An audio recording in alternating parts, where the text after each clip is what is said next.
Dalawang magkahiwalay na sunog na itala sa Presentasyon at Calabanga, Camarines Sur. Wala namang napaulat na nasaktan sa insidente. Alamin natin yan sa report ni Irene Ruga.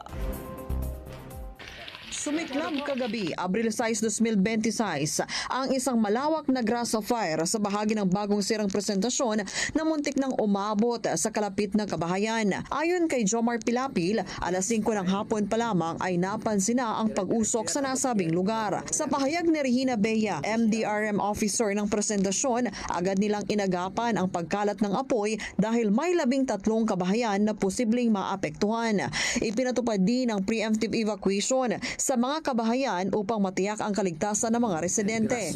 Pasado alas 8 ng gabi, idiniklarang fire out ang insidente. Hindi pa natutukoy ang eksaktong pinagmula ng sunog, ngunit pinaniniwala ang mabilis itong kumalat dahil sa malakas na hangin sa lugar.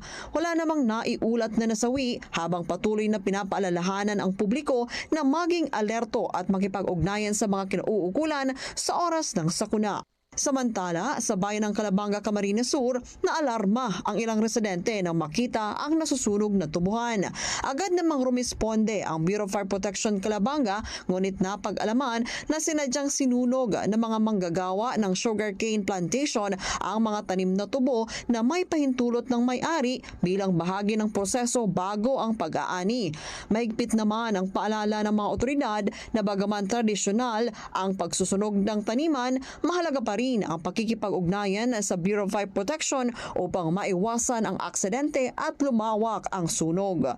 Mula sa Camarines Sur, para sa PRTV News, Irene Ruga, nagseserbisyo para sa Pilipino.